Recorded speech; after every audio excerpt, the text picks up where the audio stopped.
eternamente, agora e sempre, pelos séculos dos séculos. Amém. No Evangelho de hoje, nosso Senhor Jesus Cristo surpreende os incautos, ou seja, toma de surpresa os imprudentes. Os sacerdotes e os escribas são, de facto, tomados de surpresa porque não esperam ouvir aquilo que eles, escribas e sacerdotes e fariseus e povo judeu, mais comprometido com o tempo, não esperavam ouvir aquilo que eles entendiam como blasfémias. E o que os escribas e os sacerdotes do tempo conseguem encontrar nas palavras de Cristo são as palavras de um blasfemador. Porque eles não estavam preparados, não estavam preparados e Deus preparou. Não estavam prevenidos e Deus preveniu. Preparou e preveniu. Durante 2000 anos, 2000 anos, não são assim 20 dias, nem 20 anos, nem 200, são 2000 anos. Preparou e preveniu aquele povo para que quando o seu Filho encarnasse no ventre de Maria, nosso Senhor Jesus Cristo, fosse espontaneamente, naturalmente, desejado, amado. Não, o Senhor é escorraçado. O Senhor é apelidado não de Deus, mas de blasfemador, que era o pior que alguém poderia blasfemar contra Deus.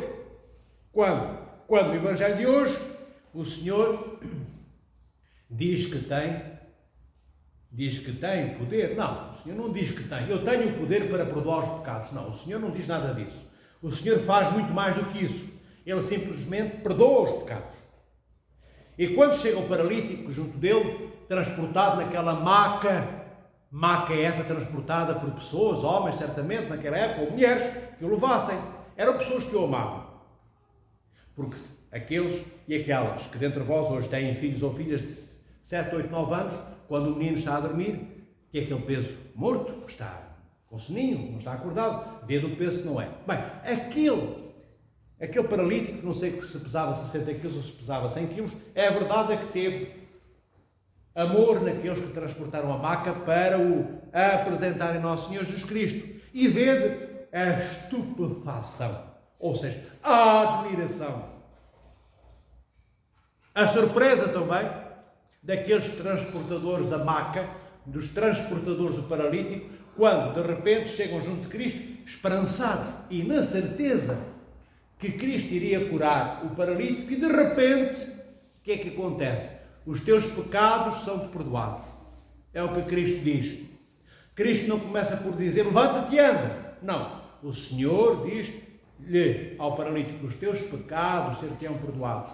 Não está narrado, não está dito, não está escrito, não conhecemos, não sabemos, não vem no Evangelho qual foi a reação que eles tiveram, mas deve ter sido esta. Não está escrita, mas certamente quem é com a expectativa de sair da maca e ouve uma frase, os teus pecados são perdoados. O que é que eu quero dizer com isto? Que aparentemente houve desilusão. Se não no paralítico, pelo menos desilusão naqueles que transportavam a maca, naqueles que esperavam o milagre logo do nosso Senhor Jesus Cristo, naqueles que dentro daquela multidão esperavam que isso acontecesse e só ouvem, os teus pecados estão perdoados. Isto é uma coisa que ninguém pode comprovar. Cristo diz, os teus pecados estão perdoados, mas ninguém podia comprovar, quer dizer, ninguém podia ter a certeza. Ninguém podia ter a certeza, porque não é uma coisa que se veja, é uma coisa que Cristo diz. E só aqueles que o amavam, o conheciam, e só aqueles que o amavam e o conheciam, tiveram a certeza que o Senhor tinha o poder para perdoar os pecados. E alguma desilusão deve ter acontecido nesse momento. Talvez até, quem sabe, um pouco no paralítico, porque os pecados estão perdoados, mas eu quero é andar, eu quero as perninhas para me tirarem fora da esteira, da maca. É o que nós queremos no mundo. Nós queremos é comida na mesa, nós queremos é dinheiro para pagar a renda de casa, nós queremos é filhos saudáveis, nós queremos é um marido que nos ame, uma mulher que nos ame, avós, pais, netos que nos amem, um bom trabalho, colegas bons no trabalho, boas férias programadas. Tudo isto é justo, tudo isto é bom, isto não é mau, o ser desejado. Mas queremos isso em primeiro lugar. E o que é que Cristo diz ao paralítico? Antes da mulher te amar, antes de amares a tua mulher, antes dos teus filhos, avós e netos te amarem, antes de teres férias, filho, antes de gostarem de ti, antes de seres importante para alguém, eu perdoo-te os pecados. E vê, o que ele queria é aquilo que o mundo quer. Ele criou aqui e agora, ele queria pernas para sair da maca. E nós queremos o quê? Que Deus faça? Que nos perdoe os pecados. Pensemos bem, será que é isso que nós queremos mais na nossa vida? Que Deus nos perdoe os nossos pecados? Será que nós pedimos muitas vezes nas nossas orações diárias, Senhor, quando começamos a primeira oração do dia e a última oração do dia, quando acabamos, será que pedimos a nosso Senhor Deus Salvador Jesus Cristo, antes de qualquer coisa, antes mesmo até de pedirmos que Deus proteja, salvaguarda a nossa saúde, antes disso, será que pedimos para que nosso Senhor perdoe os nossos pecados, ou seja, que nosso Senhor nos perdoe todos aqueles momentos em que nós não fomos Ele, em que nós não fomos Cristos? É isso que é pecado, é isso que é pecado. Será que nós pedimos a nosso Senhor que, assumindo-nos arrependidos como pecadores, ou vamos como paralítico ter com Cristo na nossa oração diária, pedindo que Ele nos levante da maca onde estamos paralisados pelos apelos deste mundo que se lançam sobre nós como se fossem elefantes de 4 toneladas. Por isso nós andamos com a cabeça no chão, com os olhos baixos, ainda que andemos assim muitas vezes, mas o nosso olhar está no chão, não é posto alto.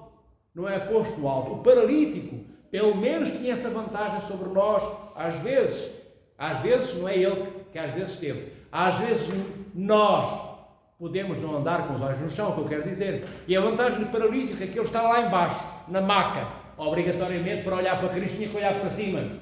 Mas nós, este mundo, pede-nos que olhemos para baixo. O mundo não nos pede que olhemos para Cristo. O mundo não nos pede para que Deus seja Deus na nossa vida. O mundo pede-nos que criemos deuses à nossa imagem e semelhança. Deuses com o peso e medida que nós queremos transportar na nossa vida como Deus. Bem, já lá vamos a seguir.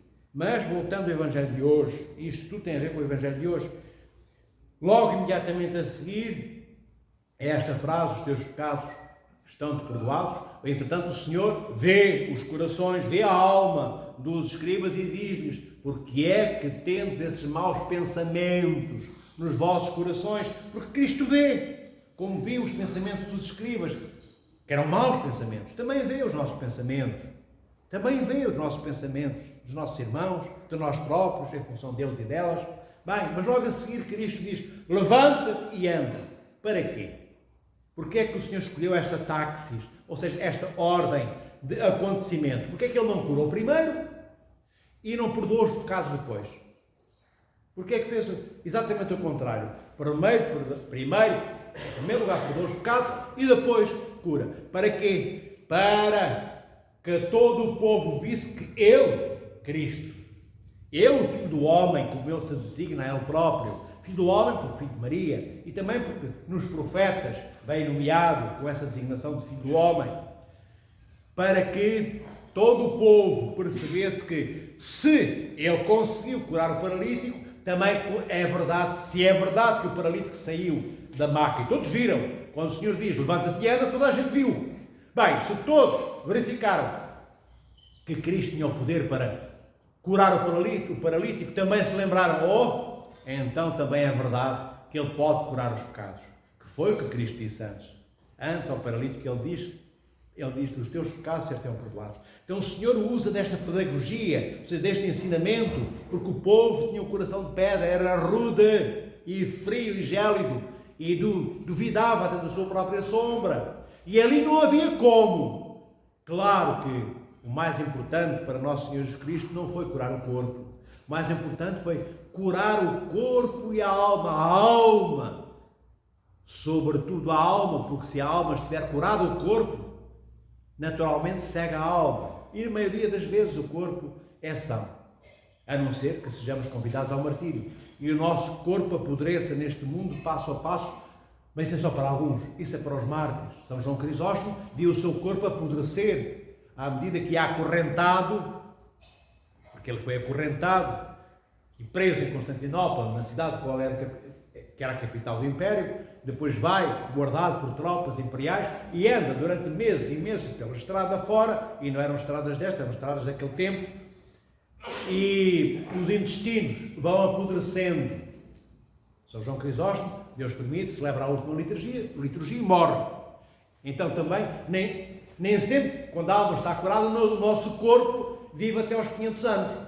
Às vezes Nosso Senhor convida-nos a sacrifícios grandes de disponibilidade, de abdicarmos desta carroça que é conduzida pela alma. Bem, mas não falemos nisso agora, porque nós não somos tão importantes assim para que Nosso Senhor nos convide ao martírio. Antes fôssemos. Mas só Deus sabe quem é maior e quem é menor. Não é Cristo que diz: na casa do meu Pai há muitas moradas.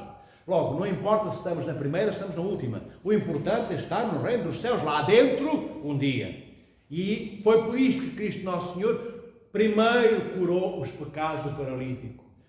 Porque o que é que adiantava o paralítico de sair curado da sua maca, se depois de tanto andar por este mundo já curado, chegasse ao alto dos seus 80, 90 anos e quando morresse, fosse para o inferno em vez de entrar no reino dos céus?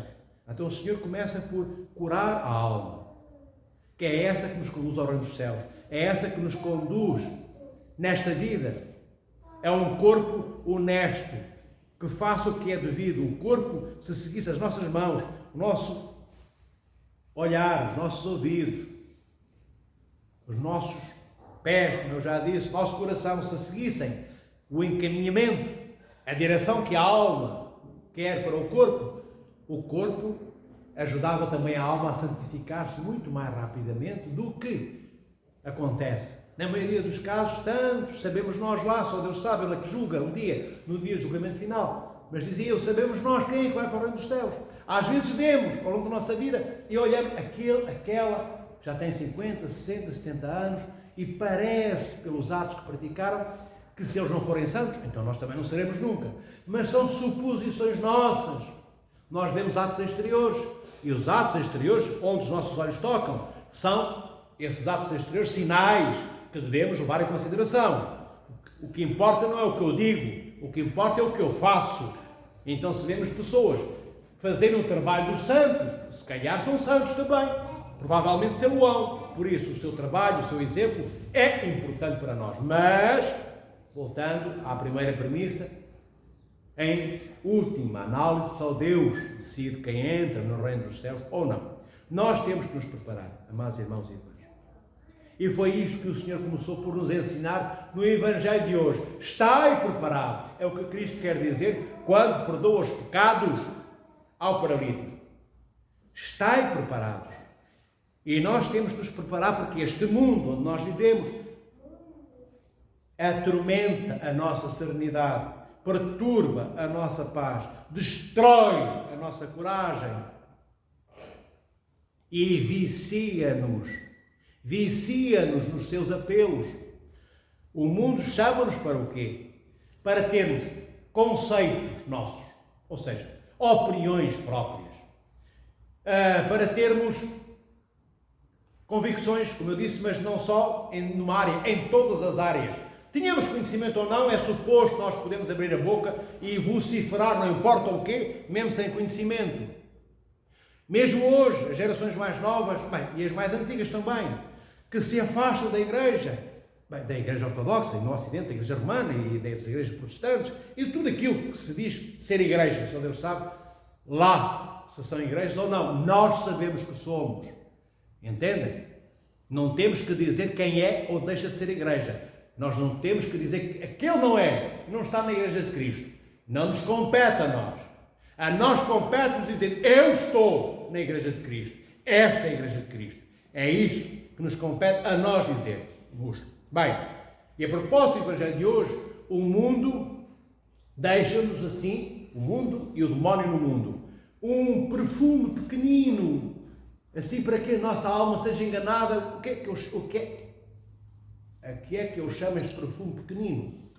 para enganar a nossa alma. É que ainda nos jovens e nos menos jovens, ainda há aquela vontade do transcendente. Veja bem, vontade de algo que nos governa, esta coisa sem nome, sem forma, entendem? Então, todos os seres humanos têm o desejo de se encontrarem com o seu Criador, mas já não se enquadram, já não se encaixam, o que isto quer dizer, na Igreja de Nosso Senhor Jesus Cristo. Criam deuses à sua medida. Temos jovens por aí que andam metidos em tudo quanto é sítio, até no paganismo, porque eles têm o desejo de encontrar o Criador, mas não é o Criador que os criou, é o Criador que eles criaram para eles próprios. E é aqui o cuidado que nós temos de ter, amados irmãos e irmãs, de conduzirmos os nossos filhos pelo nosso exemplo. Como Cristo fez hoje, o Senhor começa por dar o exemplo do que é o mais importante para o paralítico. E o mais importante é que o paralítico não tenha pecados. O mais importante não é que ele ande. E o Senhor faz isso para nos ensinar a escolhermos o que é melhor para a nossa vida. Depois virá o que é melhor em segundo plano, o que é melhor em terceiro plano, o que é melhor em quarto plano. Mas a prioridade das prioridades, aquela que é a primeira, que ser gigante diante de todas as outras, que são segunda, terceira, quarta e quinta prioridades da nossa vida, vem do exemplo que o nosso Senhor Jesus Cristo nos dá hoje. Primeiro, amemos, saibamos quem somos. Quem não ama não sabe quem é. Quem ama começa a conhecer-se a si próprio e a conhecer aquele ou aquela que ama. O Senhor perdoou os pecados para que este paralítico pudesse conhecer aquele que lhe ia devolver as pernas, que o ia tirar da maca a seguir. Nós também, amados irmãos e irmãs, mesmo que sejamos abandonados pelos nossos filhos,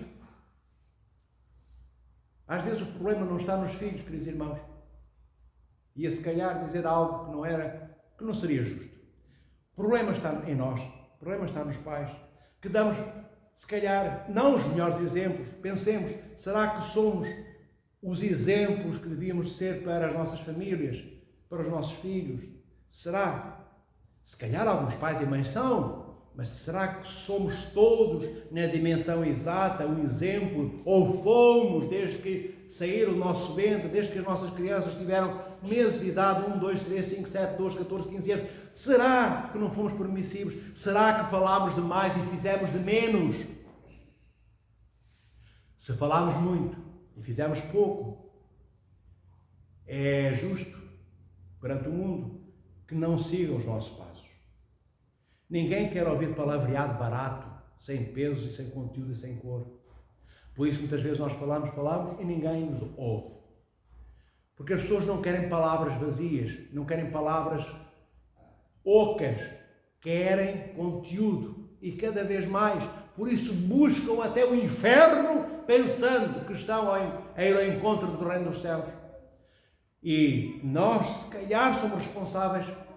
Eu digo se calhar porque eu não posso, ninguém pode julgar ninguém, só Cristo Nosso Senhor, no dia da segunda vinda, do juízo final. Mas pensemos nós, quando fomos para as nossas casas, quando orarmos, quando fomos à praia, quando fomos trabalhar, quando fomos dormir, levantar, tomar banho, será que tudo que se passa na minha família é culpa da minha mulher, é culpa do meu marido, é culpa dos meus filhos, é culpa dos meus netos, é culpa do homem ou da mulher com quem vivo, com o qual nem sequer casei, nem sequer tenho a bênção do sacramento do matrimónio, juntei os trapos. Será que ele é que é o culpado? Ela?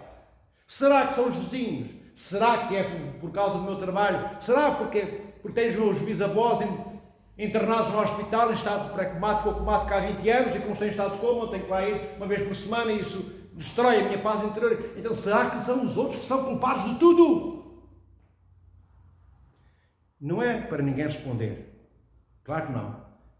Cada um encontrará a resposta na medida da sua honestidade, na medida da sua seriedade, na medida da força que tiver para se transportar em cima da maca dos seus próprios pecados, como aqueles 4 ou 5 homens transportaram a maca com aquele paralítico lá em cima. E para que nós, amados irmãos e irmãs, deixemos de ser paralítico, como o paralítico de hoje deixou de o ser, para que os nossos pecados não sejam perdoados, tenhamos a honestidade de ir ter com Cristo mesmo se não tivermos força, que outros nos transportem, como transportaram hoje o paralítico ao encontro do Senhor. Peçamos ajuda, sem vergonha. Não tenhamos medo de dizer que somos mais fracos do que a maioria ou do que uma parte das pessoas. Não tenhamos medo de dizer que precisamos de ajuda. É grande aquela alma que não tem vergonha do mundo, que não tem vergonha de se apresentar nua, desnudada, de todos os artifícios, de todas as manhas, de todos os poderes humanos. O que é que importava mais ao paralítico de hoje? Ficar em casa por vergonha, para que ele não o vissem no meio da multidão quando o passassem na maca ao encontro de Cristo, vissem que ele tinha as pernas torcidas e nenhuma namorada arranjasse, nem nenhuma mulher deitasse os olhinhos bonitos para cima do paralítico. Imagina que os homens gostam de namorar, de casar, ele se calhar estaria em tempo de casar ou não, ou teve em tempo, ele estava paralítico há décadas, desde o seu nascimento. Mas ele não teve vergonha do que é que a multidão ia dizer quando ele passasse. O que ele queria era mesmo encontrar-se com Cristo, ter pernas. Ele só não contava com a bênção extra de Deus, que foi perdoar-lhe os pecados. Antes de lhe curar as pernas, curou plenamente de tudo. Mas ele não teve vergonha nenhuma de ir por aí fora dos olhares, das críticas, do que iam dizer no dia seguinte, durante aquele ano inteiro. Olha que feio que é aquele homem, olha como tinha os joelhos retorcidos, é escarosa criatura que é aquilo, porque as pessoas são cruéis. Vós sabeis, estás no mundo, vivemos no mundo. É muito fácil dizer mal dos outros, porque nós temos muitas vezes o coração dos escribas de hoje. Os escribas tinham maus pensamentos, porque é que Cristo não o diz. Porque é que pensais essas coisas más? E eles pensavam as coisas más da mesma forma que nós pensamos as coisas más. Nós pensamos mal, temos coisas más no nosso coração, porque não nos esvaziamos do que nós somos, não deixamos de ser o que somos, acreditamos que é muito importante sermos quem somos, pensando o que pensamos e agindo como agimos. E então não deixamos Deus ser Deus. Claro que Deus é Deus, quer queiramos, quer não, mas entendem o que eu quero dizer. Não deixamos Deus ser Deus nas nossas vidas. Não damos liberdade a Deus para que nos perdoe os nossos pecados, como Cristo perdoou os pecados hoje do paralítico. Não damos liberdade a Deus para ser Deus nas nossas vidas. Nós erguemos-nos como a prioridade maior. Deus, mas quem és tu, Senhor? Pois, logo vejo. Claro que não racionalizamos desta forma, não verbalizamos desta maneira, mas agimos mais gravemente. Agimos assim. Enquanto nós formos grandes, preciosos e tivermos peso, nós ocuparemos o lugar de Deus na nossa vida. E não é isso, certamente, pensai, que nós queremos. O que importa é que nosso Senhor, Deus Salvador Jesus Cristo, que nosso Deus único, o Pai, o Filho e o Espírito Santo, o Deus que nos deu a vida e o Deus que nos vai ressuscitar da morte quando a nossa vida acabar neste mundo, é esse Deus que nós queremos na nossa vida, na vida dos nossos filhos, daqueles que amamos, que cure também as paralisias daqueles nossos familiares que têm doenças, leucemias, têm cancros, têm sei lá que quantidades de tumores, disto e daquilo que mais acaba. Que Deus cure tudo, porque aquele que curou os pecados também foi o mesmo que curou o corpo do paralítico. Então o Senhor que nos cura os pecados, quando nós arrependidos diante de Cristo na igreja, como hoje, pedimos o perdão dos nossos pecados, também seremos curados dos nossos maus físicos, quando aprouver ao Senhor curar-nos. E digo porquê quando aprouver? Quando aprouver quer dizer quando Deus entender curar-nos. Porquê? Porque hoje o Senhor não curou logo, o Senhor curou a seguir. Primeiro curou os pecados e depois curou o corpo. Aqui demorou uns minutos, não sei quantos minutos, mas demorou. Na nossa vida pode demorar às vezes 1 ano, 2, ou muitos, ou segundos também, ou minutos, não sabemos. Mas sabemos que Deus cura, porque aquele que tem o poder para perdoar os pecados é aquele que cura também os defeitos e as doenças do nosso corpo. E é claro que é bom não ter doenças. Deus não quer que tenhamos doenças, amados irmãos e irmãs. Deus não se vangloria, Deus não sorri, Deus não fica animado e bem disposto porque os seus filhos têm dores. E às vezes não são só dores, são a morte a prazo, porque as doenças são duras, pesadas. E quando não se morre logo, às vezes andamos há anos a arrastar uma dor que aumenta todos os dias de tamanho e de peso. Deus não quer isso. O Senhor não criou dor para os seus filhos, não criou a morte. Ele é o Criador da vida e o Criador daqueles que Ele quer que sejam como Ele. E o Senhor não é o Senhor da dor, é o Senhor da alegria, é o Senhor do júbilo. Este é o nosso Deus, Pai, Filho e Espírito Santo, que nos é anunciado e se torna possível de agarrar, de abraçar, de tangibilizar na pessoa do nosso Senhor, Deus e Salvador Jesus Cristo, porque Ele encarna no ventre de Maria e vem até nós. Assim, tocando, encostando o seu corpo ao nosso, há 2000 anos, encostando o seu corpo ao nosso, hoje, porque desceu dentro de nós, pela nossa boca, que se abriu pelo amor que nos trouxe à Igreja, para engolirmos Cristo e o ter na nossa vida. Então, que este gesto real, porque comungamos nosso Senhor Deus Salvador Jesus Cristo, seja real não só hoje, não só quando estivemos na igreja no templo, seja real sempre. Mas como o sempre é pesado e o sempre precisa de ajuda para se tornar sempre nas nossas vidas, como eu disse, não tenhamos vergonha de pedir ajuda para que o amor de Deus seja sempre o amor de Deus em nós. Quando pensarmos mal, peçamos ajuda a quem nos pode ajudar a pensarmos bem. Não tenhamos medo de sermos menos do que aquilo que Deus quer que sejamos. O que importa não é o pouco que somos agora, é o tudo que Deus nos dá quando nós pedimos ajuda, porque dizemos: Senhor, perdoa-me, estou arrependido. Eu não sou aquilo que tu viste. Eu não sou aqueles gestos que eu pratiquei. Eu quero ser isto, este que está diante de ti. Eu quero ser como tu. E o Senhor não busca, nem procura, nem guarda rancor, nem memória daquilo que nós fomos, não guarda memória dos nossos pecados. Ele só guarda a memória do homem e da mulher que se transfiguram, se transformam, se reatualizam e atualizam Cristo entre si e nas suas vidas. Que o Senhor os abençoe, protege e guarde e vos dê como horizonte para caminharmos ao longo da vossa vida este desafio: ser cada vez mais, menos eu, cada vez mais Deus em mim. Cristo ressuscitou dos